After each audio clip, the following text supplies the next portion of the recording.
له لا شريك له ونشهد أن سيدنا وسندنا وحبيبنا ومولانا محمدا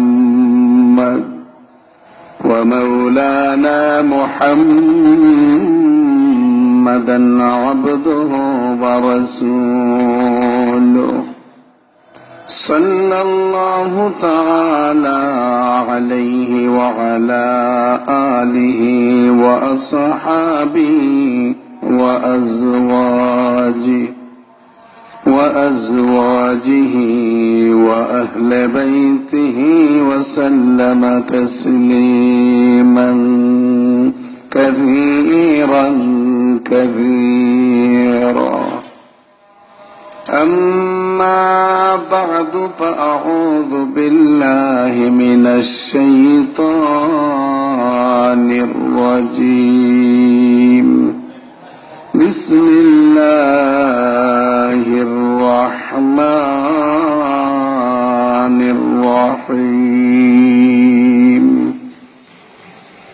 إن الله يأمر بالعدل والإحسان وإيتاء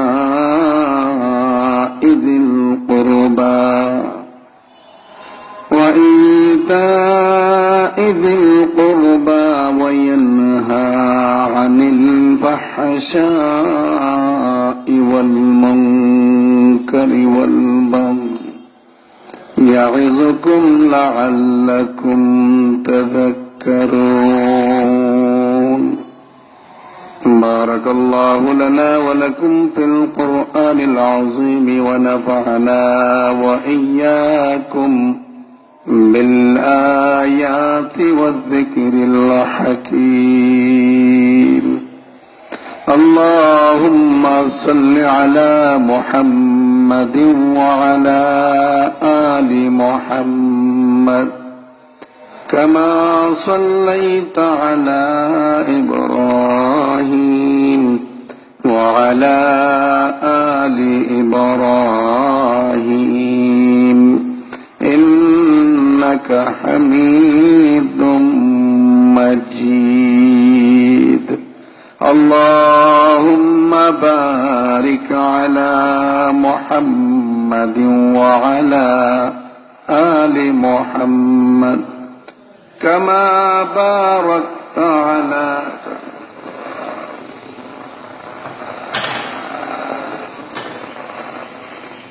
إنك حميد مجيد بلغ العلا بكماله كشف الدجى بجماله حسنت جميع خصاله صلوا عليه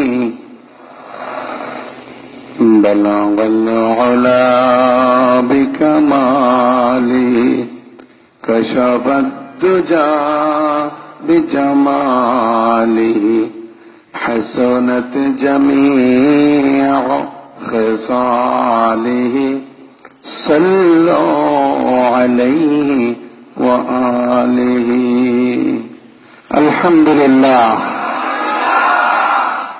মহান রব্বুল আলামিনের দরবারে এলাহিতে হাজারো কোটি শুকরিয়া আদায় করছি, যিনি পবিত্র জুমার দিনে সালাতুল জুমা আদায়ের উদ্দেশ্যে যথা সময়ে রোগ মুক্ত অবস্থায় সুস্থ মস্তিষ্কে আল্লাহর পবিত্র ঘরে আমাদেরকে আসার তৌফিক দান করেছেন। শুকরিয়া আদায় করে বলি আলহামদুলিল্লাহ।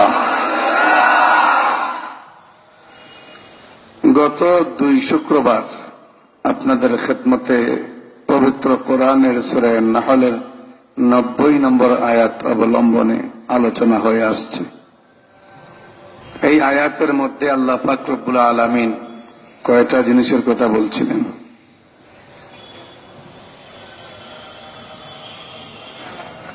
3 দুগুণা কত? 3 না 3 দুগুণা 6।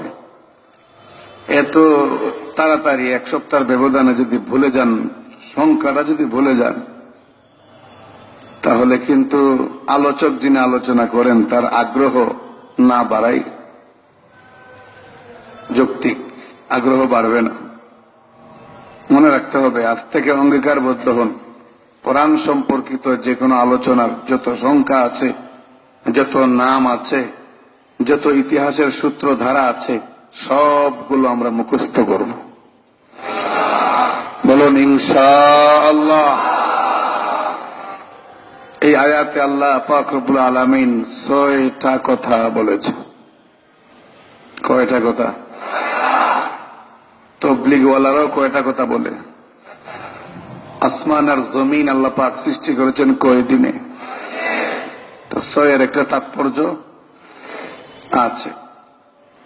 এই আয়াতে আল্লাহ পাক রব্বুল আলামিন 6 কথার ওয়াজ করেছে।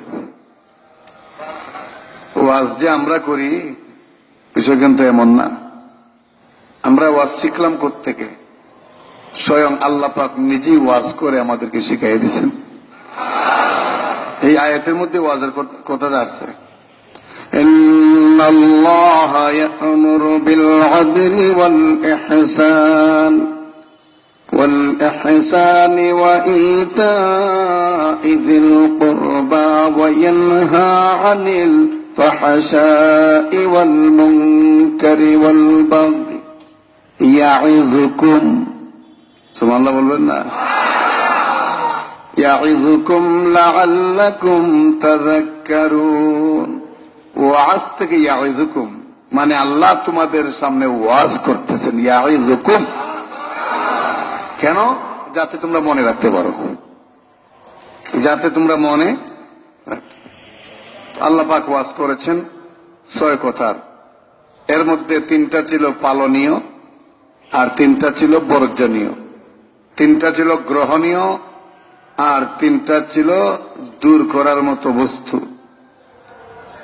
3টা কাজ এমন যা করলে মানুষের ইহকাল পরকাল আলোকিত হবে, আর 3টা কাজ এমন এগুলো যদি নিষেধ মানা না হয় ইহকাল পরকাল উভয় কাল অন্ধকারাচ্ছন্ন হয়ে যাবে, জুলুমাতে ভরে যাবে, ভাগ্য খারাপ হয়ে যাবে। আরো সহজ করে বলতে গেলে 3টা কাজ হইল ভাগ্যবানদের, আর 3টা কাজ হইল হতভাগাদের। তো ভাগ্যবানদের 3টি কাজ সম্পর্কে গত শুক্রবার আপনাদের খেদমতে মোটামুটি ভাবে আলোচনা হয়েছে। 1 নাম্বার ছিল ইনসাফগার, বাদশাহ, ন্যায় বিচারক, সমাজকর্তা, নেতা, এক কথায় লিডারশিপ যারা বহন করে সমাজে, তাদের লিডারশিপ যেন হয় ইনসাফ ভিত্তিক। এটা ছিল প্রথম আদেশ। দ্বিতীয় আদেশ ছিল আল্লাহর যে কোনো ইবাদত আর বন্দেগী করো ইহসানের সাথে করো, যেমন তুমি আল্লাহকে দেখতেছো। তা যদি না পারো তাহলে আল্লাহ তোমাকে দেখছেন, এই ইয়াকিন আর বিশ্বাস তোমার মধ্যে থাকতে হবে। 3 নম্বরে ছিল আত্মীয় স্বজনকে কিছু দাও। কি দিতে হবে এই আয়াতে না বললেও সূরা বনী ইসরাঈল আল্লাহ পাক ঘোষণা দিয়েছেন, ওয়া আতিদাল কুরবা হাক্কাহু, আত্মীয় স্বজনের হক আদায় করে দাও। এই 3টা ছিল পালনীয়। ওয়া ইয়ানহা আনিল ফাহশাই ওয়াল মুনকারি ওয়াল বাগই, আল্লাহ বলেন আর নিষেধ করা হয়েছে তোমাদেরকে 3টা কাজ থেকে। 1 নম্বরে ফাহশা, ফাহশা। 2 নম্বরে মুনকার, 3 নম্বরে বাগী। ফাহশা শব্দের অর্থ হল অশ্লীলতা। আল্লাহ বলেন অশ্লীলতা থেকে তোমরা পরহেজ করো। মুনকার শব্দের অর্থ হইল অপছন্দনীয়। আল্লাহ বলেন সমস্ত অপছন্দনীয় কাজ থেকে তোমরা দূরে থাকো। আর বাগী মানে হলো সীমা লঙ্ঘন। আল্লাহ পাক বলেন সীমা লঙ্ঘন থেকে হেফাজত থাকো, সীমা লঙ্ঘন করো না, কারণ সীমা লঙ্ঘনকারীকে আল্লাহ পাক পছন্দ করেন না। এই 3টা বর্জনীয়। বর্জনীয়র যেই 3টা, এই 3টাকে যদি কেউ পালন করতে শুরু করে আর যেই তিনটা পালনীয় এগুলোকে কেউ যদি বর্জন করতে শুরু করে, তাহলে কোরআন হাদিসের ভাষায় সেই ব্যক্তি হইল কপাল পোড়া, সেই ব্যক্তি কপাল পোড়া। ওয়ায়ানহা আনিল ফাহশাই ওয়াল মুনকারি ওয়াল বাগই ইয়াইযুকুম লাআল্লাকুম তাযাক্কারুন। আল্লাহ ওয়াজ করছেন, আশা করা যায় তোমরা তার স্মরণ রাখবে। তো এক নম্বর ফাহশা। তো অশ্লীল তো অনেক কাজে আছে। মুফাসসিরিনে কেরাম বলেন, যেই সমস্ত কাজ দুনিয়ার যে কোনো ধর্মমত কিংবা মতবাদের লোকের কাছে খারাপ, অন্যায়, অবৈধ, এই সমস্ত কাজই হলো ফাহশা। যেমন জিনা, ব্যভিচার, খুন, মানুষ হত্যা, এটা কি কোন ধর্ম পারমিট করে? ইসলাম তো অবশ্যই করে না। অন্যান্য যে মতবাদ আছে দুনিয়াতে, কেউ এটা গ্রহণ করে? জিনা, ব্যভিচার কেউ কি রাষ্ট্রীয় ভাবে, ধর্মীয় ভাবে, যে কোনো ধর্ম হোক, কেউ পালন করে না। তাহলে বোঝা গেল এই অশ্লীলতার মধ্যে যে জিনা ব্যভিচার আছে, এটা সবাই অপছন্দ করে, এটা সবাই খারাপ মনে করে, এটা হলো ফাহশা। আর মুফাসসিরিনে কেরাম বলেন, মুনকার হলো ওই সমস্ত কাজ, যেই সমস্ত কাজ পৃথিবীর সমস্ত হকপন্থী উলামায়ে কেরাম, আইম্মায়ে মাসাজিদ, এরপরে খতিববৃন্দ, এক কথায় কোরআন হাদিসের ইলম রাখেন, এমন সমস্ত ব্যক্তি যেই কাজটাকে নিষিদ্ধ ঘোষণা করেছেন কোরআন হাদিসের আলোকে, এই জিনিসটা হলো মুনকার। যেমন মদ পান করা, সমস্ত ইমামদের মতে হারাম। মদ পান করা কি হারাম? আবার এই মদ কিন্তু অন্য ধর্মে, কোন কোন ধর্মে এটা হারাম নয়, তাদের বরং পারমিশন আছে মদের। আমেরিকায় মদের পারমিশন আছে, লন্ডনে মদের পারমিশন আছে। এই জন্য রেস্টুরেন্টে গেলে, হোটেলে গেলে আমরা যেরকম চা পান করি খাবারের শেষে, এরা খাবার শেষে মদ পান করে, মদ সাপ্লাই করে। মদ সাপ্লাই যে হোটেলে থাকবে না, ওই হোটেলের বেচা কেনা অনেকটাই কম হয়। তো ওই সমস্ত এলাকায় মদ রাষ্ট্রীয়ভাবে পারমিশন দেওয়া, কিন্তু ইসলামে মদ এটা হারাম, এবং এইটা সমস্ত উলামায়ে কেরামের মতই হারাম। কোনোভাবেই মদের কোনো অংশ হালালের কোনো ব্যবস্থা নাই, এটা হলো মুনকার। আর বাগী, সীমা লঙ্ঘন করা, সব জিনিসের একটা সীমানা আছে, আছে না নাই? সব জিনিসের সীমানা, সীমানা ওভারটেক করা, এটাই হলো সীমানা লঙ্ঘন। সীমানা অতিক্রম করা, এটাই হইল সীমানা লঙ্ঘন। কোন মানুষের পক্ষে সীমানা লঙ্ঘন করে আবার আল্লাহর রহমতের আশা করা বোকামি ছাড়া আর কিছু নয়। তো ফাহশা, আল্লাহ বলছেন অশ্লীলতা থেকে তোমরা পরহেজ করো। আজকে বর্তমান যুগে মুসলমানদের ছেলে মেয়েরা, মুসলমানেরা অশ্লীলতার মধ্যে ব্যস্ত হয়ে পড়েছে। অশ্লীলতা এখন আমাদের সামাজিক বিভিন্ন অনুষ্ঠানের অনুষঙ্গ হয়ে গেছে। অশ্লীলতা আজকে মানুষ নিজেকে আপডেট করার জন্য, আধুনিক হিসাবে প্রকাশ করার জন্য অশ্লীলতার ছত্র ছায়া গ্রহণ করছে। আজকে মানুষ নিজেকে একজন সামাজিক মানুষ হিসেবে আরো মানুষের সামনে তুলে ধরবার জন্য দেখা যায় সে অশ্লীলতাকে তার সামাজিক স্ট্যাটাস হিসেবে ধরে নিচ্ছে। তো যেখানে অশ্লীলতাকে সামাজিক স্ট্যাটাস হিসেবে ধরে নেওয়া হয়, অশ্লীলতাকে নিজের উন্নতি অগ্রগতির প্রমাণ হিসেবে পেশ করার সেই মনোযোগ মানুষের সৃষ্টি হয়ে যায়, ওই মুহূর্তে আল্লাহর গজব আসা ছাড়া কোনো উপায় থাকে না। তো আমরা মনে করি, যারা আজকে আমাদেরকে জিজ্ঞেস করেন, হুজুর নামাজ কালামও মাঝে মধ্যে আদায় করি, দান খয়রাত করি, এরপরেও কেন এত বালা মুসিবত, এরপরেও আজকে সামাজিক অবস্থা এত দুর্বল কেন? আমরা তাদেরকে জবাব দেই, অশ্লীলতা বন্ধ করুন, আপনি না করলেও অন্য কেউ যদি করে, এটা বন্ধ করতে হবে, ইসলামের হুকুম বন্ধ করতে হবে। আমি করি না, এই জন্য আমি জানি না, অন্যরা করলে আমার কিছু যায় আসে না, এটা মুসলমানের এই উত্তর হতে পারে না, মুসলমানের জবাব হতে পারে না। বরং আল্লাহ রাসূল বলছেন, মান রাআ মিনকুম মুনকারান ফালইগাইয়িরহু বিয়াদিহি ফাইন লাম ইস্তাতি' ফাবিলিসানিহি ফাইন লাম ইস্তাতি' ফাবিকলবিহি ওয়া যালিকা আযহাবুল ঈমান। তুমি যদি দেখো কোন অন্যায় কাজ হচ্ছে, অশ্লীলতাও একটা অন্যায়ের অন্তর্ভুক্ত, ঠিক কিনা বলেন? অশ্লীলতা একটা অন্যায়ের অন্তর্ভুক্ত কিনা? অন্যায় কিভাবে? আল্লাহ থেকে হারাম ঘোষণা করেছেন। আমি মুসলমান হইয়া নামাজ আদায় করি, যাকাত দেই, হজ করি, আবার এই অশ্লীলতার মধ্যেও নিজেকে ধরে রাখি, সুতরাং নিঃসন্দেহে এটা একটা অন্যায় কাজ। এই অন্যায় কাজ কেউ যদি হালাল মনে করে তার ঈমান থাকবে না। অন্যায় কাজ কেউ যদি হালাল মনে করে তার ঈমান থাকবে না। আর হালাল জিনিসকে কেউ যদি হারাম মনে করে তাও তার ঈমান থাকবে না। আজকে অশ্লীলতায় সমাজ ছেয়ে গেছে, সামাজিক অনুষঙ্গ হয়ে গেছে। অনুষঙ্গ মানে সাথী, সামাজিক অনেক কাজের সাথী হয়ে গেছে অশ্লীলতা। আর বিষয়টা এমন হয়ে দাঁড়িয়েছে, এটা যেন রক্তে মাংসে একদম মিশে গেছে। এখন এর ব্যাপারে কথা বললে পজিটিভ বুঝার পরিবর্তে নেগেটিভ বুঝে থাকে। যেমন বর্তমানে গান বাদ্য অনেক ফ্যামিলিতে সামাজিক স্ট্যাটাস, ফ্যামিলির ঐতিহ্য হিসেবে ব্যবহৃত হচ্ছে গান বাদ্য।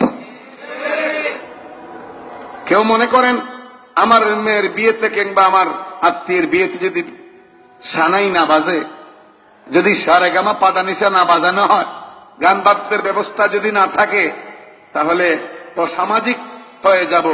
তাহলে আমি যে একজন হইছি, আল্লাহর রহমতে যে এত টাকার মালিক হইছি, এটা মানুষ বুঝবে না, মানুষ বদনাম করবে। এটা করতেই হবে। নাউযুবিল্লাহি মিন যালিক, নাউযুবিল্লাহ। আজকে হয়তো মোল্লার কথা খারাপ লাগতে পারে, কিন্তু এমন একটা সময় আসবে হারে হারে টের পাবেন, চিন্তা করবেন। কিন্তু চুর গেলে পরে বুদ্ধি আসলে যেমন কোনো কাজ হয় না, সময় ফুরিয়ে গেলে আমল করার অঙ্গীকার করে কোনো লাভ হবে না। এই জন্য অনুরোধ থাকবে, অশ্লীলতা থেকে ফিরে আসুন, অশ্লীলতা থেকে ফিরে আসুন। আজকে মুসলমান ছেলে মেয়েরা বাদ ভাঙ্গা জোয়ারের মতো অশ্লীলতার দিকে হানা দিচ্ছে।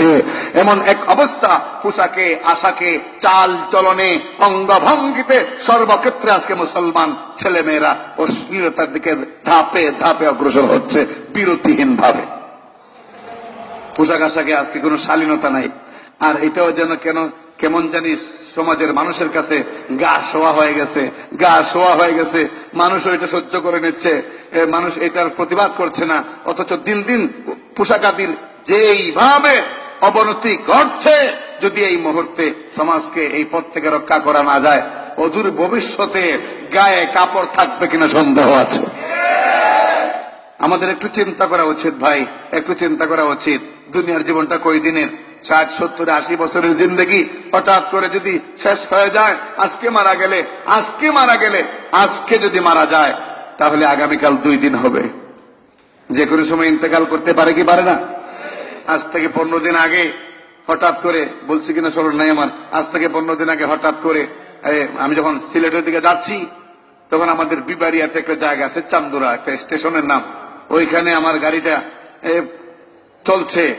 পার্শ্ববর্তী একটা সাইড রোড, এই রোড থেকে একটা ট্রাক এসে এমন জোরে ধাক্কা দিল গাড়িকে, পুরা পিছনের দিকটা একদম ধুমড়ে মুছড়ে শেষ করে দিল।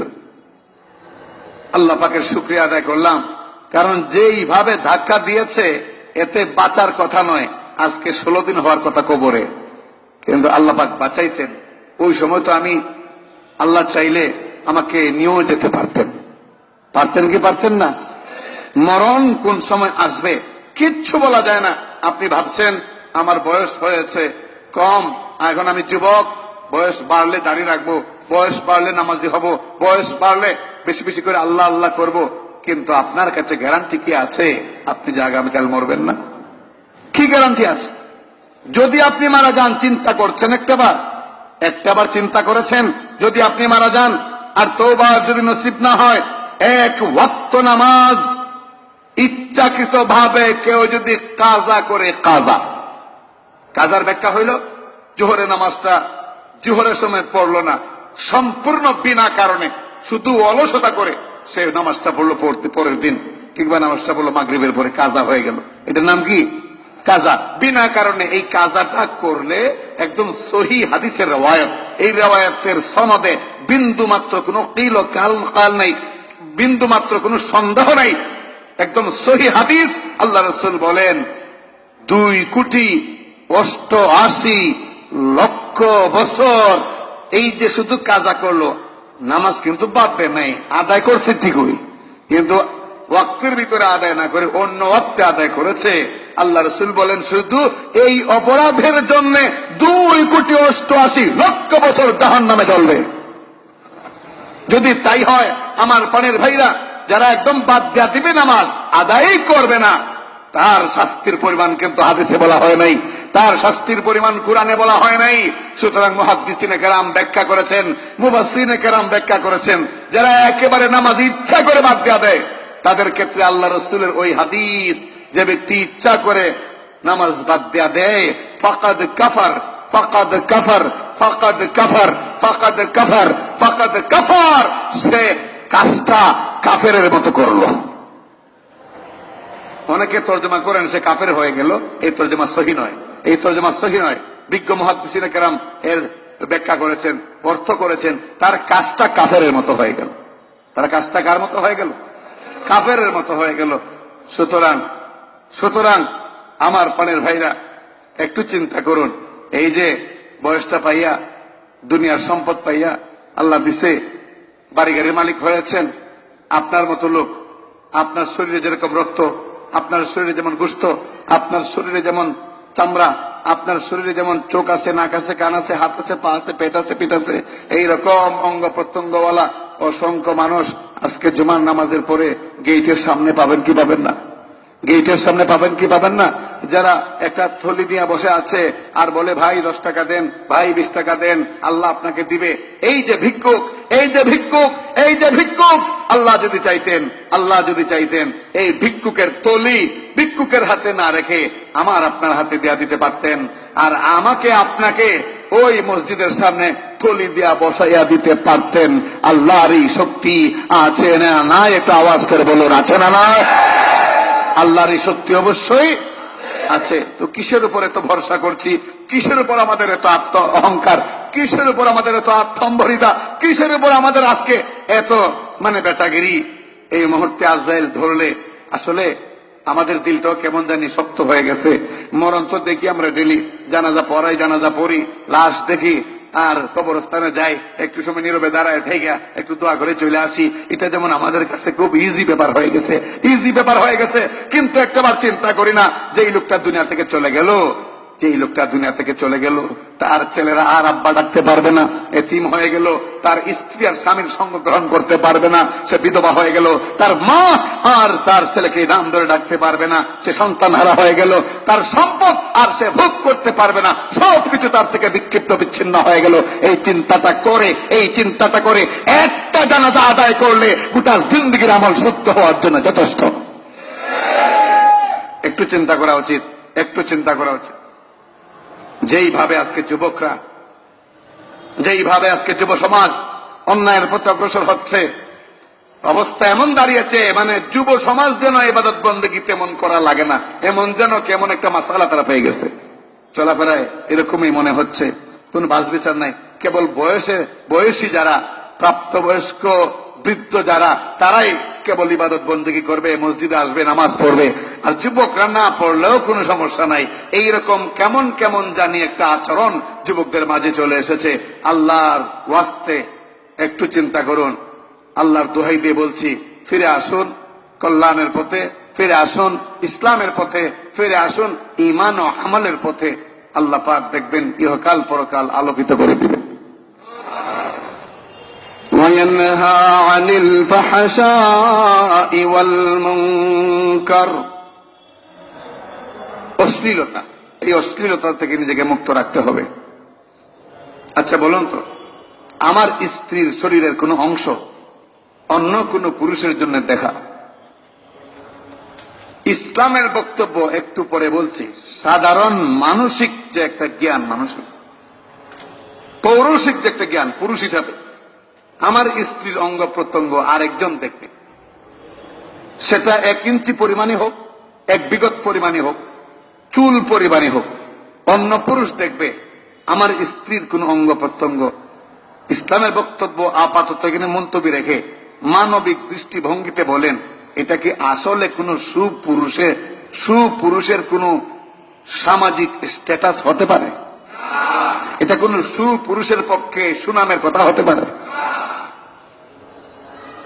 রাসূল করিম সাল্লাল্লাহু আলাইহি ওয়াসাল্লাম ইরশাদ করেছেন যে স্বামী তার স্ত্রীকে অন্য পুরুষের সামনে নিয়ে যায় এইভাবে যে মানুষ বলবে আমার স্ত্রী বড় সুন্দরী, মানুষ আমার স্ত্রীকে দেখে আমাকে সমীহ করবে, কদর করবে, এদের মাঝে আমার সম্মান বেড়ে যাবে। আল্লাহ রাসূল বলেন সেই লোকটা নিজ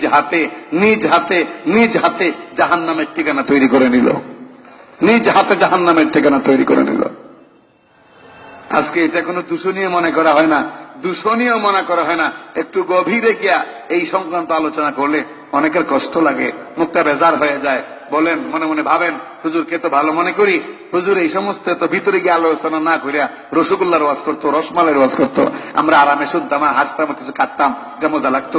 কিন্তু আল্লাহর দরবারে যখন আমি হাজির হব, আল্লাহ যদি বলেন হে মৌলবী তুমি কেন বললে না এই সমস্ত কথা, তাদের কাছে তিক্ত মনে হলো।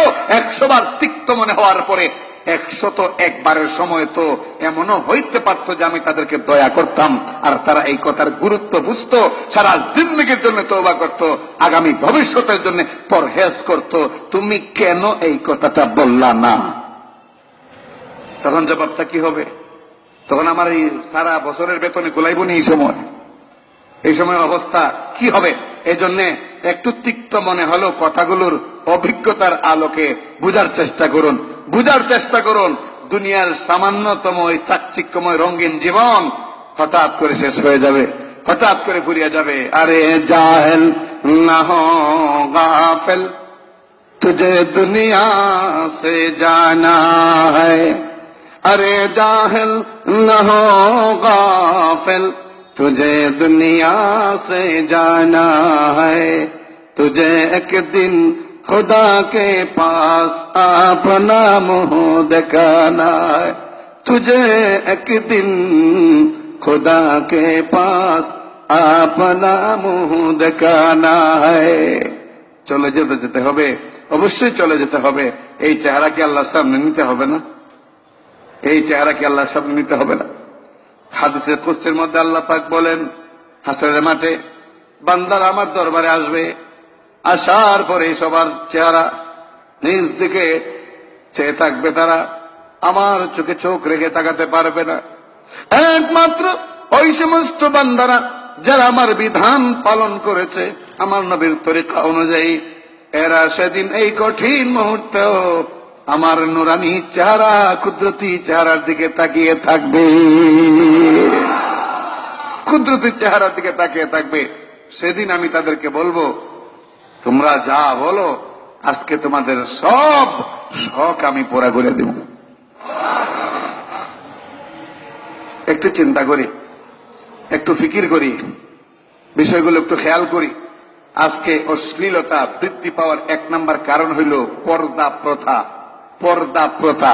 পর্দার বিধান আমাদের সমাজে মারাত্মকভাবে লঙ্ঘিত হচ্ছে। কিছু কিছু ভণ্ডপীর আছে, এরা মহিলাদেরকে মুরিদ করে, পর্দা করে না, মাঝখানে কোন রকম আড়াল থাকে না, একদম মুখোমুখি বসে বাবা সেজে নিজের মেয়ে এই ঘোষণা দিয়া বায়াত করে, এই ঘোষণা দিয়া মুরিদ করে। আর সরল মনা মুসলমানরা মনে করে বেপর্দা হওয়া যদি এত মারাত্মকই হইতো তাহলে তো বাবা এই কামটা করতো না, বাবা এই কাজটা করতো না। এই মানুষের সেন্টিমেন্টটা নষ্ট করে দিচ্ছে এই সমস্ত ভণ্ডরা। কাল হাসরের ময়দানে এই ভণ্ডদের বিচার তো অবশ্যই হবে, কাপড় তুইলা যে পাশার মধ্যে বাইরে নিয়ে আরে বলবো। কিন্তু যারা বিজ্ঞ, যারা বুদ্ধিমান, আল্লাহ যাদেরকে মস্তিষ্ক দিয়েছেন, শুধু বাবাই করলো এই কারণেই হালাল হয়ে যাবে এই সুযোগ সন্ধান না করে, বরং মেধা খাটাই একটু চিন্তা করার দরকার ছিল, একটু চিন্তা করার দরকার ছিল। আল্লাহর নবীর মেয়ে ফাতেমা যদি পর্দা করতে পারেন সাহাবায়ে কেরামের কাছ থেকে, তাহলে বর্তমান যুগে আবার পর্দা ছাড়া কোন বাবা থাকতে পারে? এই চিন্তাটা করলেই তো ফলাফল বের হয়ে যায়। চিন্তা না করে বরং ভণ্ড পীরের কাছে নিজের ঈমান আমল সব ইজারা দিয়া মসজিদের ইমাম সাহেব কেন এই কথা বললো, ইমাম সাহেবের বিরুদ্ধে হুলিয়া জারি করে দিয়া সমাজে হট্টগোল গন্ডগোল শুরু করে দেওয়া মূর্খদের ছাড়া শিক্ষিতদের কাজ কোনোদিন হতে পারে না। ওয়ায়ানহা আনিল ফাহশাই ওয়াল মুনকার, অশ্লীলতা থেকে মুসলমানদেরকে মুক্ত থাকতে হবে। এক সময় শুধু শহরে শহরে, এক সময় ছিল শুধু বিভাগীয় শহরে সিনেমা হল ছিল, বলেন ঠিক কিনা? বিভাগীয় শহরে সিনেমা হল ছিল, জেলা শহরে পাওয়া যেত না। এরপরে বিভাগীয় শহর থেকে একটু অগ্রগতি হয়ে দেখা গেল জেলা শহরে সিনেমা একটা একটা করে সিনেমা হয়েছে। এরপরে জেলা শহর থেকে বিস্তৃতি লাভ করে থানায় থানায় একটা করে সিনেমা হয়েছে। এরপরে দেখা যায় এটাকে আরো বিস্তৃত করে এক সময় আসলো আধুনিক যুগ, ঘরে ঘরে সিনেমা হয়ে গেল টিভি ভিসিআর এর মাধ্যমে, ঠিক কিনা? এরপরে বর্তমানে চলছে সবচাইতে বড় গজবের যুগ, আযাবের যুগ, সেটা হলো বর্তমানে পকেটে পকেটে সিনেমা ঢুকে গেছে। পকেটে পকেটে সিনেমা, মোবাইলটা খুললেই দুনিয়ার এমন কোন জিনিস নাই যা সে এখান থেকে সংগ্রহ করতে না পারে। আমার পানের ভাইরা, গত দুদিন আগেও সিলেটের এক সম্মেলনে প্রায় 50,000 লোকের সামনে পরিষ্কার ভাষায় বলে এসেছি যে এই বাংলাদেশে শুধু নয়, দুনিয়ার সব জায়গাতেই সব জিনিসের দাম কমে। চাউলের দাম আগের চাইতে কম না বেশি? ডাইলের দাম আগের চাইতে কম না বেশি? তেলের দাম আগের চাইতে কম না বেশি? সব কিছুর দাম বাড়ে, কিন্তু মোবাইলের দাম কমে। মোবাইলের দাম, যে মোবাইলের দামটা ছিল প্রথমে 80,000, এই মোবাইলটা এখন 18,000 দিয়ে পাওয়া যায়। যে মোবাইলটা ছিল শুরুতে 50,000, বর্তমানে এটা 11,000 টাকা দিয়ে পাওয়া যায়। যে মোবাইলটার দাম ছিল 30,000, এই মোবাইলটা এখন 9,000 টাকা দিয়ে পাওয়া যায়। কেন এত সস্তা হচ্ছে কেন? বাকি সব জিনিস দিন দিন তার দাম বাড়ছে কেন? কারণ হইল ইহুদি খ্রিস্টানরা ভালো করে গবেষণা করে দেখছে, ওদের ব্রেন তো মারাত্মক, ওদের ব্রেন মারাত্মক। এরা এত ক্রিটিক্যাল ব্রেনের অধিকারী যে একটার সাথে আরেকটা মিলাইয়া পরীক্ষা করে দেখে কোনটাতে লাভ বেশি, কোনটাতে লস বেশি। এরা চিন্তা করে দেখলো মুসলমানদের বিরুদ্ধে সরাসরি অস্ত্র ধরে অতীতেও কোনো সময় কোন জাতি নিরঙ্কুশ বিজয় লাভ করতে পারে নাই। কারণ বদরের ময়দানে লাঠি কিল ঘুষি খাইয়া সব দৌড়াইছে, পালাইছে, মরছে 70টা, আহত হয়েছে অসংখ্য, বন্দী হয়েছে 70টা। পারে নাই ওই কালে পারস্য রোম সম্রাট পর্যন্ত পারে নাই। যেই পারস্য রোম সম্রাট বর্তমান আমেরিকা এবং ইউরোপ কান্ট্রি 100টা এক জায়গায় করলেও তখনকার পারস্যের মতো শক্তি ছিল না। তারাও মুসলমানদের সম্মুখে এসে সরাসরি তরবারি ধরে পারলো না মুসলমানদেরকে ধ্বংস করতে। সুতরাং আমরা সরাসরি মুসলমানদেরকে আক্রমণ করে ধ্বংস করতে পারবো না। তবে আমাদের উদ্দেশ্য তো হইল মুসলমানদেরকে জান্নাত থেকে বঞ্চিত করা, মুসলমানদেরকে জাহান্নামী বানিয়ে ফেলা। এইটাই যদি আমাদের উদ্দেশ্য হয়ে থাকে, তাহলে সরাসরি গিয়া মারামারি করে যেহেতু পারবো না, মুসলমানদের ঈমান আমল যেইভাবে ধ্বংস হয়, যেই পথে ধ্বংস করা যায়, সেই পথে মেহনত করে দেখি কি করা যায়। ওই তারা এই বুদ্ধির আলোকে আমার প্রাণের ভাইরা প্রযুক্তিবিদ্যায় এতটাই পারদর্শী হইল যে তারা এমন যন্ত্র আবিষ্কার করলো, এটার মধ্যে প্রয়োজনও আছে। আর এই প্রয়োজনের আলোকে জিনিসটা ক্রয় করার পরে দেখা যায় আস্তে আস্তে ধ্বংসের এক একটা কারণ তৈরি হয়। আওয়াজ করে বলুন ঠিক না? মোবাইলটা খুবই দরকারি, অবশ্যই দরকারি, আমরাও ইউজ করি, আপনারাও ইউজ করেন। মোবাইলটা এখন এমন হয়ে গেছে, এটা যেন মানুষের জীবনের সবচেয়ে বড় সঙ্গী। 1 ঘন্টা মোবাইল বন্ধ থাকলে মনে হয় বাংলাদেশ অন্ধকার, আমার কেউ নাই আত্মীয় স্বজন। এমন এক অবস্থা হয় 1 ঘন্টা মোবাইলটা বন্ধ থাকলে। এমন ভাবে প্রয়োজনীয়তার মাত্রাটা এমন ভাবে বৃদ্ধি করেছে, কিন্তু এর ভিতর দিয়া আমার প্রাণের ভাইরা ইন্টারনেটের সংযোগ সহজীকরণ করে এমন একটা সুরত করে দিয়েছে, অবস্থার সৃষ্টি করেছে যে যে কেউ যে কোনো মুহূর্তে যদি চায় খারাপে লিপ্ত হতে পারবে, কোনো সমস্যা তার জন্য হবে না। এখন আপনি বলবেন যে হুজুর, একজনে যদি না যায় খারাপের দিকে তাহলেই তো হলো, এটা তো তাদের দোষ না, সুযোগ দিছে। না গেলেই তো হলো। আরে না গেলে হবে কেমনে? ইঁদুরের সামনে, বিড়ালের সামনে যদি সুটকি রেখে আপনি বলেন বাবাজি বিড়াল, তুমি আল্লাহ আল্লাহ বিড়াল, খবরদার সুটকিতে মুখ দিও না। পারে না রে বাবা, সুটকিতে মুখ দিতে পারে না, গুনা গুনা গুনা। বিড়াল কি শুনবে? বিড়াল কি শুনবে? দেখবে নাকের সামনে সুটকি, কি তাজা গন্ধ, বিড়াল শুনবে না। গুনার উদাহরণটা এমনই, গুনার উদাহরণটা এমনই, গুনার উদাহরণটা এমনই, একদম নাকের সামনে গুনার মানে সরঞ্জাম তুলে ধরে খুব কম সংখ্যক লোক, একেবারে যে নাই তা বলবো না, খুব খুব কম সংখ্যক লোক বাঁচতে পারে গুনাহ থেকে। গুনার জিনিস হাতের মধ্যে পেয়েও গুনাহ থেকে বাঁচতে পারে খুব কম সংখ্যক মানুষ। অধিকাংশ লোক গুনার কোনো পরিবেশ পাইলেই লিপ্ত হয়ে যায়। সেখানে পরিবেশটা যদি তার হাত থেকে দূরে রাখে, তাহলে আশা করা যায় আল্লাহর রহমতে গুনার প্রতি তার মনের কোনো আকর্ষণ থাকলেও হাতের নাগালে না পাওয়ার কারণে এই যে একটা গ্যাপ পড়বে, না পাওয়ার গ্যাপ, এই গ্যাপের ভিতরে আল্লাহ পাক মনটা ঘুরাই দিবেন, সে গুনাহ থেকে বেঁচে যেতে পারবে। এই অশ্লীলতা থেকে আমাদেরকে মুক্ত থাকতে হবে। 2 নম্বর ওয়াল মুনকার, গর্হিত কাজ। গর্হিত কাজ যেগুলো আছে এর মধ্যে অন্যতম হলো মাদক। অন্যতম কি? মাদক। আজকে মাদকের কথা নতুন করে কি বলবো, গোটা সমাজ মুষ্টিমেয় কিছু লোক ছাড়া বিভিন্ন কলা কৌশলে, বিভিন্ন পদ্ধতিতে মাদকে আক্রান্ত হয়ে যাচ্ছে সমাজের সিংহভাগ মানুষ। সিংহভাগ মানুষ মাদকে আক্রান্ত হচ্ছে। আর এই মাদকের ছুবলে অসংখ্য পরিবার ধ্বংস হচ্ছে। সোনার ছেলেরা বখাটে হয়ে যাচ্ছে, ভালো ভালো ভদ্র ছেলেরা মেয়েরা আজকে নষ্ট হয়ে যাচ্ছে এই মাদকের ছুবলে। বলুন ঠিক কিনা? আমাদের দেশে 93% মুসলমান আছে, এর পরেও সংসদে শর্ত সাপেক্ষে মদের লাইসেন্স দেওয়া হয়, মদের ব্যবসার লাইসেন্স দেওয়া হয় শর্ত সাপেক্ষে। এই শর্ত সাপেক্ষে সামান্য সুযোগটা বাকি রাখার কারণে এই সামান্য ছিদ্র পথ দিয়া পুরা অনিষ্টতা মাদকের সমাজকে ঘেরাও করে ফেলছে। পানি সামান্য ছিদ্র পাইলেই তো যায় না? ছিদ্র শুধু এত মোটা হইলে পানি যায়? সামান্য ছিদ্র পাইলে পানি যায় কিনা? আপনার গাড়ির টায়ার টিউবলেস, ভিতরে টিউব নাই, শুধু টায়ার, সামান্য একটা লোহা যদি তার ভিতরে ঢুকে, সামান্য একটা লোহা তার কাটা, বাতাস বের হবে না? না, এটারে কুদাল দিয়ে এত মোটা করে কাটতে হবে, তারপর বাতাস বের হবে।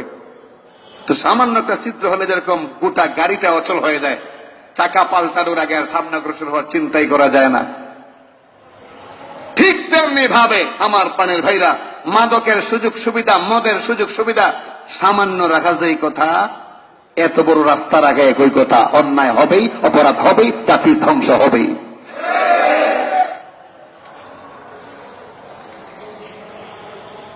অথচ আল্লাহ পাক মদকে কি করেছেন?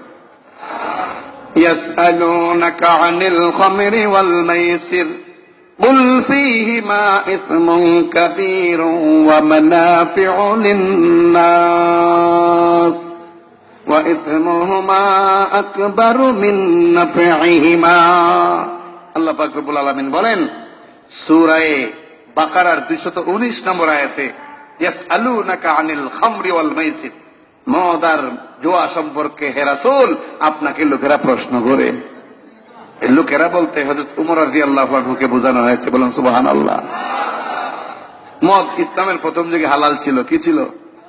সাহাবায়ে কেরাম পান করতেন, আমরা যেরকম চা পান করি তারা পান করতেন। কারণ প্রাচীন যুগে আরবে মদ ছিল সামাজিক স্ট্যাটাসের অন্যতম একটা অনুষঙ্গ। মদ ছিল তখনকার সময়ে একটা ঐতিহ্য, সবার ঘরে মদ, কে কত উন্নত মানের মদ পান করতে পারে প্রতিযোগিতা হইতো। সমাজে এটাকে সম্মানের চোখে দেখা হইতো যে অমুকের ঘরে বিয়াই আছে না, বিয়ার বিয়াই না বিয়ার বিয়ার বিয়ার বিয়ার, অমুকের ঘরে বিয়ার আছে। আবার কেউ বলতো অমুকের ঘরে এই ইয়াবা আছে, বাবা আছে, ডাইল আছে, আর কি কি নাম জানি এগুলো, এগুলো মানুষের ও সম্মানের চোখে দেখতো। বাপরে বাপ, এই বেটা যেমন তেমন না, এই বেটার ঘরে সব আছে, বাবাও আছে, ইয়াবাও আছে, ডাইলও আছে। এইভাবে সম্মানের চোখে দেখা হতো যদি কারো করে মদ থাকতো। আর কারো করে না থাকলে তখনকার যুগে মানুষ বলতো, আরে ফকিন্নের বলা, ওর করে কিচ্ছু নাই। মদ না থাকলে মানুষ হয়ে কেমনে? এই অবস্থায় ইসলাম যখন আসলো, আমার প্রাণের ভাইরা, উমর রাদিয়াল্লাহু এবং মুআয ইবনে জাবাল রাদিয়াল্লাহু আনহুম আজমাইন, এই দুই সাহাবী আল্লাহ রাসূলের দরবারে গেলেন। গিয়ে বললেন, ইয়া রাসূলুল্লাহ, ওগো আল্লাহর নবী মুহাম্মদ সাল্লাল্লাহু আলাইহি ওয়াসাল্লাম, এগুলো মদিনার ঘটনা বলছি, মক্কায় হালাল ঠিকই ছিল, মদিনার ঘটনা বলছি। হযরত উমর রাদিয়াল্লাহু আনহু এবং মুআয ইবনে জাবাল রাদিয়াল্লাহু আনহু গেলেন আল্লাহর নবীর দরবারে। গিয়ে বললেন, ইয়া রাসূলুল্লাহ, ওগো আল্লাহর নবী, মদ পান করে, মাতলামি করে মানুষ অনেক কাজ ধ্বংস করে দেয়, অনেক জিনিস ধ্বংস করে দেয়। কখনো মাকে বউ বলে আহ্বান করে, কখনো বউকে মা বলে সম্বোধন করে ফেলে। ওগো আল্লাহর নবী মুহাম্মদ সাল্লাল্লাহু আলাইহি ওয়াসাল্লাম, আপনি দয়া করে আল্লাহর পক্ষ থেকে মদ সম্পর্কে একটা পরিষ্কার কোন বিধান আপনি আনুন। আবেদনটা কে করলেন? হযরত উমর রাদিয়াল্লাহু আনহু।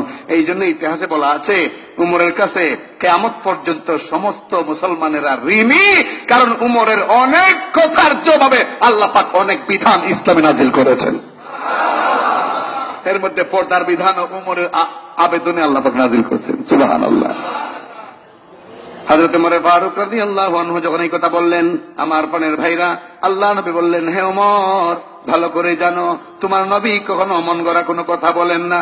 আল্লাহর পক্ষ থেকে কোনো বাণী না আসলে তোমার নবী কখনো বলতে পারেন না। রে ওমর, একটু ওয়েটিং এ থাকো, একটু অপেক্ষা করো, দেখি কি হয়। ঠিক ওই সময় সূরাতুল বাকারার 219 নম্বর আয়াত নাজিল হয়ে গেল। ইয়াসআলুনাকা আনিল খামরি ওয়াল মাইসির কুল ফীহিমা ইসমুন কাবীরুন ওয়া মানাফিউ লিন-নাস ওয়া ইসমুহুমা আকবারু মিন নাফইহিমা। হে মুহাম্মদ সাল্লাল্লাহু আলাইহি ওয়াসাল্লাম, লোকেরা আপনাকে মদ আর জুয়া সম্পর্কে জিজ্ঞাসা করে। উমর এবং সাহাবায়ে কেরাম আপনার দরবারে মদ আর জুয়া সম্পর্কে জিজ্ঞেস করে। এদেরকে বলুন কুল ফীহিমা ইসমুন কাবীরুন ওয়া মানাফিউ লিন-নাস।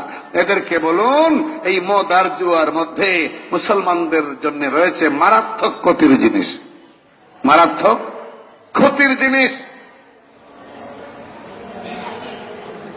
আর কিছুটা উপকারও আছে, কিছুটা উপকার আছে। সুবহানাল্লাহ বলবেন না?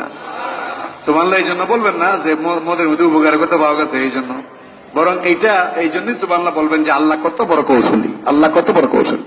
কেমনে বলতেছেন দেখেন। আল্লাহ ইচ্ছা করলে পারতেন প্রথমে বলতেন, এই মুসলমান, মদ হারাম, যদি খাও মুখে দিবা মদ হিসাবে, তরল পানীয় হিসাবে, আমি আল্লাহ আগুন বানাইয়া পিছনে রাস্তা দিয়ে নারী বুড়ি সুদ্ধা বের করে দিব।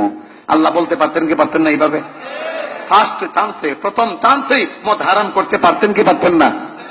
কিন্তু আল্লাহ তো আহকামুল হাকিমিন, গফুরুর রহিম, আল্লাহ তো মহান, আল্লাহ তো দয়ালু। ভাবলেন এত বছর যাবৎ মদ পান করে আসতেছে, যুগ যুগ ধরে, হঠাৎ করে যদি গলা চেপে ধরি, হুকুম মানতে পারবে না, বরং অমান্য করে আমার গুনাহগার হয়ে যাবে, নাফরমান হয়ে যাবে। আমার বান্দা নাফরমান হোক আমি চাই না। এই কারণে আল্লাহ পাক ধাপে ধাপে 4 বারে মদ হারাম ঘোষণা করেছে। কয়বারে? 4 বারে মদ হারাম ঘোষণা করেছেন। তো প্রথমে আয়াত নাযিল হইল, আল্লাহ বললেন, ইয়াসআলুনাকা আনিল খামরি ওয়াল মাইসির কুল ফীহিমা ইসমুন কাবীরুন ওয়া মানাফিউ লিন-নাস। বলুন, এর মধ্যে এই মারাত্মক ক্ষতি মুসলমানদের জন্য এবং কিছুটা উপকারও আছে, তবে ইসমুহুমা আকবারু মিন নাফইহিমা, তার উপকারটা খুব কম, ক্ষতিটা অনেক। আরো জোরে বলুন, ক্ষতিটা অনেক বেশি। এই আয়াত নাযিল হওয়ার পরে মদ পান কিছুটা হ্রাস হয়েছে, তাও অনেক সাহাবায়ে কেরাম পান করেন। তাদের যুক্তি হইলো, আল্লাহ তো আর সরাসরি হারাম করছেন না, বলছেন এর মধ্যে ক্ষতি। সুতরাং আমরা যেহেতু অনেক দিনের অভ্যাস, এখনো যেহেতু পান করার কিছু সুযোগ আছে, একটু খাই। কারণ অনেকের তো এমন আছে, সিগারেট পান না করলে ওই বাথরুমে গেলে বলে ক্লিয়ার হয় না, সিগারেট পান করলে নাকি অল ক্লিয়ার হয়। নাউজুবিল্লাহ, কি একটা অবস্থা! সিগারেটের টান দিলে বাথরুমের ভিতরে অবস্থা কি হয়? উপর দিকে ধোঁয়া উড়ে, নিচ দিকে পানি পড়ে। তখন অবস্থাটা কি হয়? এটা কি মুসলমানের ছেলের পক্ষে সম্ভব? এই আয়াত নাজিল হওয়ার পরে কিছুটা হ্রাস পেল মদ পান করা, কিন্তু অনেক সাহাবা কেরাম যুক্তি দেখাইলেন আল্লাহ তো একেবারে হারাম ঘোষণা করেন নাই, সুতরাং কিছুটা খাই, সমস্যা কি? এই চলমান অবস্থায় আব্দুর রহমান ইবনে আউফ নামের এক সাহাবী, অনেক বড় ধনী ছিলেন, তিনি দাওয়াত করলেন অনেক সাহাবায়ে কেরামকে। আসলেন তার বাড়িতে সাহাবায়ে কেরাম, দাওয়াত খাওয়ানো শুরু হইল। বেশ মজাদার খাবারের আইটেম সামনে পেশ করলেন। খাবার দাবার শেষ করতে করতে মোটামুটি মাগরিবের আজান হয়ে গেছে। আজানের মুহূর্তে আব্দুর রহমান ইবনে আউফ সামাজিক স্ট্যাটাস হিসাবে প্রত্যেকের সামনে এক গ্লাস করে মদ পরিবেশন করলেন। সবাই মদ পান করলো। মদ পান করার পরে জামাতের টাইম হয়ে গেছে, তারা কাতারবদ্ধ হইল, একজনকে ইমাম বানায় দিল। নামাজ শেষ হইল, মাগরিবের নামাজ। মাগরিবের নামাজ শেষ হওয়ার পরে উপস্থিত যারা ছিলেন জামাতে, ইমাম আর মুসল্লি, তাদের মধ্যে দুইটা দল হয়ে গেল। একটা দল বলল নামাজ 2 রাকাত হয়েছে। একদল কি বলল? নামাজ 2 রাকাত হয়েছে। আরেকদল বলল না মিয়া, নামাজ 3 রাকাত হয়েছে। এখন যে দল 2 রাকাতের মানে পক্ষে, এরা খুব জোরালো ভাবে বলল না, ইমাম সব 2 রাকাত পড়িয়ে সালাম ফিরিয়ে ফেলছে। যারা 3 রাকাতের পক্ষে তারা বলল মিয়া, নামাজও আসলে না অন্য কোন জায়গায় ছিলে তুমি, নামাজ তো 3 রাকাত হয়েছে। এই বাক বিতন্ডার ভিতরে সাহাবা কেরাম পরামর্শ করলেন, আল্লাহর নবী তো এখনো দুনিয়াতে আছেন, যাও না একটু নবীজির কাছে যাই, চলো নবীজির কাছে যাই, নবীজি এটা সমাধান করে দিবেন। আর একটু জোরে বলুন সুবহানাল্লাহ। আল্লাহ নবীর দরবারে সাহাবায়ে কেরাম আসলেন, এসে বললেন ইয়া রাসূলুল্লাহ। একদল বললেন গো আল্লাহ নবী, আমরা বলতেছি নামাজ 2 রাকাত হয়েছে, আর এরা বলতেছে নামাজ 3 রাকাত হয়েছে। এখন আমাদের মধ্যে এমন ঝগড়া লাগছে, সমাধান আপনি ছাড়া আর কেউ দিতে পারবে না। নবীজি বললেন আচ্ছা ঘটনা কি? মাগরিবের নামাজে এরকম পেস তো খুব কম লাগে, কি বলেন আপনারা? মাগরিবের নামাজে এমন ঘটনা সারা জীবনও দেখতে পাওয়া যায় কিনা সন্দেহ আছে। তো মাগরিবের নামাজে এমন ঘটনা ঘটলো, নবীজি আশ্চর্য হয়ে গেছেন। এমন সময় এক সাহাবী বললেন ইয়া রাসূলুল্লাহ, ঘটনা এখানেই শেষ না, আমরা যারা ইমাম বানাইছিলাম, এই ইমাম নামাজে দাঁড়াইয়া কুল ইয়া আইয়ুহাল কাফিরুন সূরা কাফিরুন তিলাওয়াত করেছেন। এই সূরা কাফিরুন তিলাওয়াত করতে গিয়া যত লম্বা লাম ছিল সব কাইট্টা বাট্টা বানাই দিয়েছেন। তিনি এইভাবে তিলাওয়াত করেছেন নামাজে সূরা কাফিরুন, কুল ইয়া আইয়ুহাল কাফিরুন লা আ'বুদু মা তা'বুদুন ওয়া লা আনতুম আ'বিদুনা মা আ'বুদ। হইছে? হইছে? আওয়াজ দিব ছোট, মনে হয় অনেকেরই মুখস্থ নাই। হইছে? কুল ইয়া আইয়ুহাল কাফিরুন লা আ'বুদু মা তা'বুদুন। এইবার হইছে? লাম লম্বা, এটাকে বলা হয় লায়নফি। অর্থ হবে হে নবী আপনি বলুন কাফেরদেরকে, লা আ'বুদু মা তা'বুদুন, তোমরা যাদের ইবাদত করো আমি নবী তাদের ইবাদত করি না, তাদের পূজা করি না, ঠিক কিনা? লামকে লম্বা রাখলে অর্থ হবে এই। আর যদি লামকে আপনি কেটে বাট্টি করে ফেলেন, তাহলে এই লামের নাম হবে লাম তাকিদ। আগেরটা ছিল লায়নফি, এটা হবে লাম তাকিদ। লাম তাকিদের অর্থ হবে, লাম তাকিদ অবস্থায় অর্থ হবে হে নবী আপনি বলুন, হে কাফিরেরা তোমরা যাদের ইবাদত করো আমি অবশ্যই তাদের ইবাদত করি। লাম্বার বাট্টির মধ্যে ব্যবধান আছে না নাই? সুতরাং মোল্লায় যে কেরাত পড়ে নামাজে আর যে ভুল করে লম্বা লম্বা সুর দিয়া বদরি সুর, আমার পানের ভাইরা নামাজ তো থাকে না, 60,000 টাকা বেতন দিলেও জাহান্নামে যাওয়া ছাড়া উপায় থাকবে না। লম্বা লাম কাইতে সব কি করে ফেলছে? বাট্টি করে ফেলছে। ওগো আল্লাহর নবী এই কামটা করছে ইমাম সাহেব। নবীজি বলেন ঘটনা কি? লাম লম্বা লাম সব কাইটা সে কেটে সেটে মানে বাটি করে ফেলা হলো, ছোট করে ফেলা হলো। আবার নামাজও 3 রাকাতের মধ্যে 2 রাকাত আর 3 রাকাত এরকম সমস্যা দেখা দিল। আচ্ছা কত তোমরা নামাজের আগে কি করছিলে? নামাজের আগে তোমরা কোথায় ছিলে, কোন পরিবেশে ছিলে, কি করেছিলে? তখন এক সাহাবী আসল কথা কইলেন, ইয়া রাসূলুল্লাহ নামাজে দাঁড়াইবার আগ মুহূর্তে আমরা বোতল টানছিলাম। বোতল মানে মদ পান করছিলাম। আব্দুর রহমান ইবনে আউফ বড় লোক তো, এমন মদ দিচ্ছেন, মজা লাগছে, কয়েক গ্লাস করে খাইছি। আমার পানের ভাইরা, উমর রাদিয়াল্লাহু আনহু খবর পাইয়া নবীজিকে বলেন, ইয়া রাসূলুল্লাহ, আমি না আপনার কত অনুরোধ করতেছি, আপনি সরাসরি আল্লাহর কাছ থেকে চাইয়া একটা বিধান আনেন। দেখেন কি অবস্থাটা করছে, লম্বা লম্বা লম্বা লাম সব কেটে ফেলেছে, নামাজের মধ্যে ব্যাঘাত ঘটেছে। উমর বললেন, ও ওমর, এত তাড়াহুড়া করো না, এত তাড়াহুড়া করো না, দেখো না কি হয়। ঠিক ওই সময় আল্লাহ আরেকটা আয়াত নাযিল করলেন, ইয়া আইয়ুহাল্লাযীনা আমানু লা তাকরাবুস সালাহ ওয়া আনতুম সুকারা। হে ঈমানদারেরা, তোমরা নামাজের ধারে কাছেও যাও না। এতটুকুন পর্যন্ত তিলাওয়াত শোনার পরে ভণ্ডরা কয়, ইমাম সাহেব বুঝেনি, এর লাগে আমরা পড়ি না নামাজ। কুরআন শরীফে আল্লাহ বলছেন নামাজের ধারে কাছেও যাইও না, কিন্তু এরপর আল্লাহ কি বলছেন, লা তাকরাবুস সালাহ ওয়া আনতুম সুকারা, মাতাল অবস্থায়, নেশাগ্রস্ত অবস্থায় কখনো নামাজে দাঁড়াইও না। নামাজের ধারে কাছে যায় না তার মানে নামাজে দাঁড়াইও না।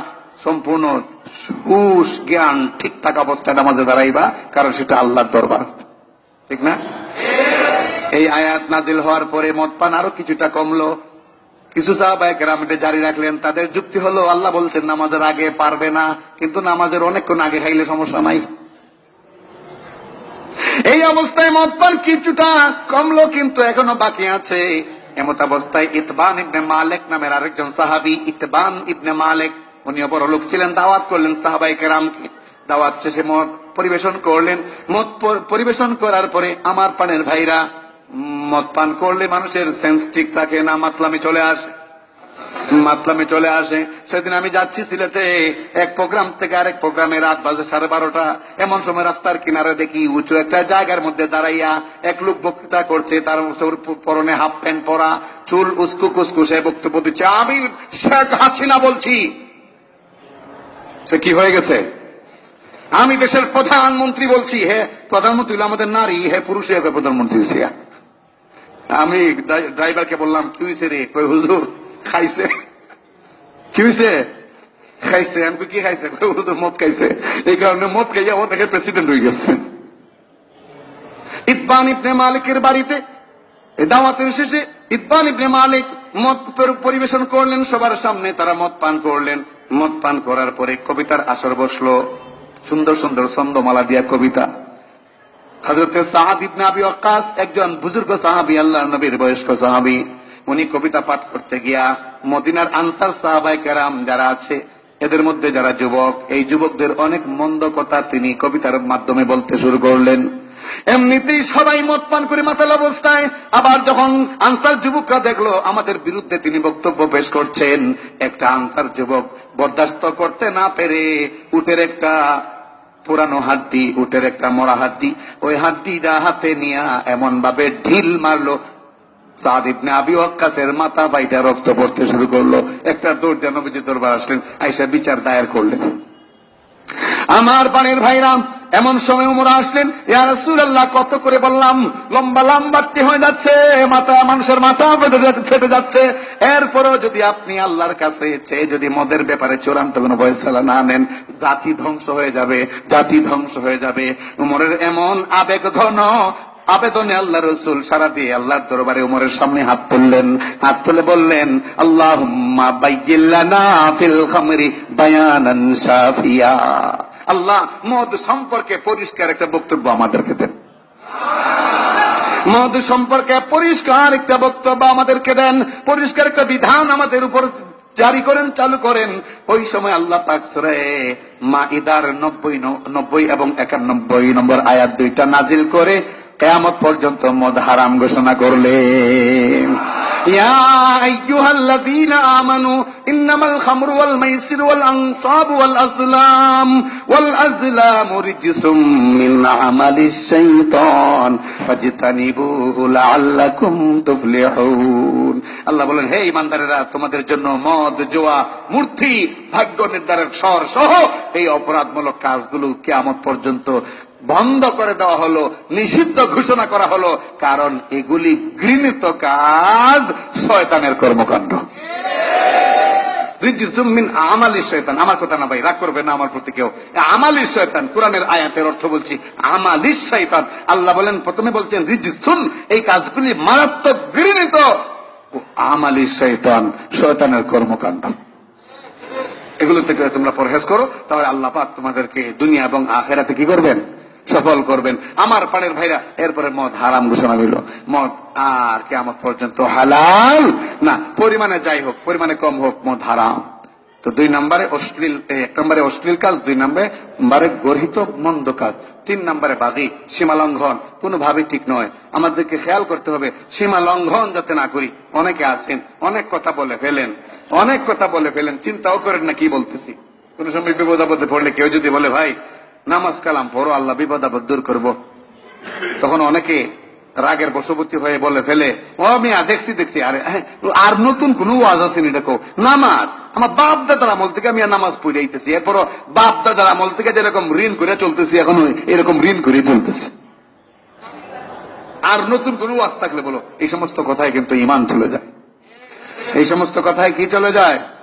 ঈমান চলে যায়। তারপরে কোন জান্নাওয়ালা লোক, ধরেন কোন ইমাম সাহেবই হোক বা কোন জ্ঞানী ব্যক্তি হোক, কোন অপরাধ করলে এটা নিয়ে সমালোচনা হয়, তখন কিছু বিবেকবান মানুষ বলে, মিয়া দুষ্ট 1 বা 2 করছে, এই জন্য তো গোটা এই দুনিয়ার সমস্ত আলেম, সমস্ত মসজিদের ইমাম দোষী হইতে পারে না। সমস্ত মসজিদের ইমাম যদি দোষী হয়, সমস্ত ইমামের ইমাম হলেন নবী মুহাম্মদ সাল্লাল্লাহু আলাইহি ওয়াসাল্লাম। সুতরাং ইমামরা সব খারাপ, এই কথা বললে তো নবীর উপরে গিয়া পড়ে, গালিটা পরে কি বলো না? এই কথা বলার পরে তখন পাল্টা জবাব দেয়, মিয়া এত পক্ষপাতি টানা কেন? পক্ষপাতিত্ব করছো কেন? সব মোল্লারে খারাপ, মোল্লাদের যন্ত্রণায় বাঁচতে পারতেছে না। কথাটা তো বললো মনের জাল মিটাইবার লাগে, কিন্তু ইমানে তো জাল লেগে গেছে, ইমানে জাল লেগে গেছে। এই সমস্ত কথা ইমান ধ্বংস হয়ে যায়। তারপরে অনেক সময় বিপদ আপদে পড়লে তো মানুষের কয়ে আল্লাহরে ডাকো, তো আল্লাহরে ডাকছি, বহুত ডাকছি, এই কথা না কয়ে অন্য কথা কো, আল্লাহ ডাকছি, বহুত ডাকছি, আল্লাহ আমার সাথে দুশ্মনী, আমার সাথে দুশ্মনী আল্লাহ। এই সমস্ত কথা বললে ইমান চলে যায়। আল্লাহ তোমার সাথে দুশ্মনী, তোমার আল্লাহ দুশ্মন বানাইবো। তোমার মতো কটুয়ার মজর, তোমার মতো সলিমুদ্দিন রে আল্লাহ দুশ্মন বানাইবার টাইম নাই আল্লাহ। বলেন ঠিক কিনা? তোমার দুশ্মন বানাইবো কেন? দুশ্মন তো বলা হয়েছে মোটামুটি অপোজিশনে একটু শক্তিশালী, একটু দুশ্মন বলা হয়। আর যেটা আওয়াজ ফু দিলে কোন বললি ভাই এখন হয়ে যাব, ধ্বংস হয়ে যাবে, এ আবার দুশ্মন হয় কেমনে? ঠিক কিনা? তুমি আবার আল্লাহ দুশ্মনী ভাই, এত বড় শক্তি তুমি রাখো মনে মনে, বাবা। এই সমস্ত কথা বলা ঠিক নয়, এগুলো হারাম, এগুলো নাজায়েজ, ঈমান চলে যাবার উপসর্গ। আল্লাহ পাক আমাদের সকলকে হেফাজত করুন। আরো জোরে বলি, আল্লাহ যেন আমাদের সকলকে হেফাজত করেন। এই সমস্ত শ্লীলতা, মন্দ গর্হিত কাজ এবং সীমা লঙ্ঘন থেকে আল্লাহ পাক যেন হেফাজত করেন। সবশেষে আল্লাহ পাক রব্বুল আলামিন বলেন, ইয়াইযুকুম লাআল্লাকুম তাযাক্কারুন। আল্লাহ পাক তোমাদেরকে ওয়াজ করেন যাতে করে তোমরা স্মরণ রাখতে পারো। যদি স্মরণ রাখতে পারো, তোমাদের ইহকাল পরকাল সফল হয়ে যাবে। আল্লাহ পাক রব্বুল আলামিন তোমাদেরকে নাজাত দান করবেন। যে কথাগুলো শুনেছি, বিবেকের সেই আয়নায় কথাগুলোকে দাঁড় করিয়ে সুন্দর করে বিবেচনা করি, এই কথাগুলো বাস্তবায়ন করা যায় কিনা। যদি বাস্তবায়ন যোগ্য হয়, তাহলে আপামর জনতা যার যার বাসায়, যার যার সমাজে, যার যার ঘরে বিষয়গুলো বাস্তবায়ন করি। আল্লাহর কসম করে বলছি, তখন ছেলেরা হয়ে যাবে ভদ্র, মেয়েরা হয়ে যাবে লক্ষ্মী। এমন এক অবস্থা হবে যে ঘরের বাইরের সব পরিবেশ হয়ে যাবে মন মতো। সবাই তখন আদর, স্নেহ, শ্রদ্ধায় এগুলো খেয়াল করবে। সমাজটা হয়ে যাবে শান্তির সমাজ। আল্লাহ পাক এই শান্তির সমাজ আমাদেরকে দান করুন, আমিন। আজকে অনেকে দোয়া চেয়েছেন, ইনশাল্লাহ তাদের জন্য দোয়া হবে। বিশেষ করে আমাদের